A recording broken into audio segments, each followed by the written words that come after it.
വിജയുടെ ഭാര്യ സംഗീത വിജയ്ക്കെതിരെ divorce petition file ചെയ്തിരിക്കുന്നു. അതെ സാറേ, ഞങ്ങൾ വഴക്കാം. നടനും തമിഴക വെട്രിക്കഴകം തലവനുമായ വിജയുടെ ഭാര്യ സംഗീത വിവാഹമോചനത്തിന് ഹർജി നൽകിയിരിക്കുന്നു. തമാശയല്ല, നീ കേട്ടതൊക്കെ സത്യമാണ്. അത് ഈ ഡിവോഴ്സിന് കാരണം എന്താണെന്നാണ് സംഗീത കൃത്യമായി പറയുന്നു. അഡൾട്ടറി കോസ് ആണ് കാരണം. എനിക്കോ ആരാടാ റമോ നിന്നോട് അപവാദമൊക്കെ പറയുന്നു? അതായത് നടൻ വിജയ്ക്ക് മറ്റൊരു ബന്ധം. മക്കളാണ് സത്യം. ഞാനിത് വിശ്വസിക്കാം. അങ്ങനൊന്നും ഇല്ല, അങ്ങനൊന്നും ഉണ്ടാവാൻ പാടില്ല. ഒരു നടിയുമായി വിജയ്ക്ക് മറ്റൊരു അവിഹിത ബന്ധമുണ്ടെന്ന് പറയുന്നത് ഭാര്യയായ സംഗീതയാണ് ഫയൽ ചെയ്യുന്നത്. പറ്റിക്കാൻ വേണ്ടി പറയണല്ലോ സാറേ, പക്ഷെ പറ്റിക്കാൻ വേണ്ടിയിട്ടാണെങ്കിലും ആരോട് ഇങ്ങനെയൊന്നും പറയണം. വിജയുടെ ഭാര്യ സംഗീത ഫയൽ ചെയ്തിരിക്കുന്ന ഡിവോഴ്സ് പെറ്റീഷൻ നമ്മുടെ കൈകളിൽ ലഭിച്ചിരിക്കുന്നു. എന്താ ഉറക്കം വരുന്നു.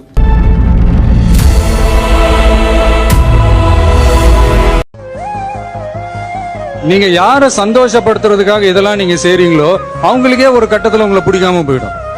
Though the respondent initially assured that he would end the relationship, കയ്യോടെ തൂക്കി എന്നിട്ട് പറയുന്നു ഞാൻ ഇത് അവസാനിപ്പിച്ചോളാം എന്ന് പറഞ്ഞിട്ട് പോലും he continued. സ്വയം നന്നാവില്ല, ബാക്കിയുള്ളവർ നന്നാക്കേമില്ല. പൊക്കിയതിനു ശേഷം ആ ബന്ധം തുടരില്ല എന്ന് വാക്ക് നൽകിയതിനു ശേഷവും അത് പിന്നീടും വിജയ് തുടർന്നു വന്നു എന്നുള്ള കാര്യങ്ങളൊക്കെയാണ് ഇതിനകത്ത് പറയുന്നത്. ഇത്രയും വലിയ ഗതികെട്ടവൻ ഈ ലോകത്ത് വേറെ ആരെങ്കിലും ഉണ്ടാവും എന്റെ കർത്താവ്. ഇലക്ഷൻ പ്രമാണിച്ച് സിനിമ ബ്ലോക്കാക്കി വെച്ചേക്കുന്നു. ദാണ്ടിപ്പം കുടുംബത്തിൽ നിന്നൂടെ നിറകന്തലക്കിട്ട് അടി കിട്ടിയത് പോലാണ്.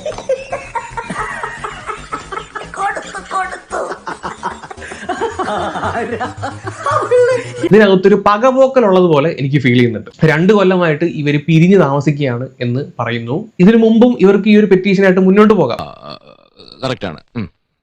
കറക്റ്റാണല്ലേ. ഇവരെ ചതിച്ച വിജയോട് പ്രതികാരം തീർക്കാൻ ഇതിനേക്കാളും വലിയൊരു സമയം വേറെ ഇല്ല. ഇതാണ് ദ ബെസ്റ്റ് സമയം. അത് വെച്ചിട്ട് ഇവര് അടിച്ച പോലാണ് എനിക്കിത് കാണുമ്പോൾ ഫീൽ ചെയ്യുന്നത്. എടുത്തോ പിടിച്ചോ എന്ന് പറഞ്ഞിട്ട് ഒന്നും ചെയ്യരുത്. എല്ലാ വൈരാഗ്യങ്ങളും ചതികളും വഞ്ചനകളും ഉള്ളിൽ അങ്ങനെ ഒതുക്കി വെക്കണം.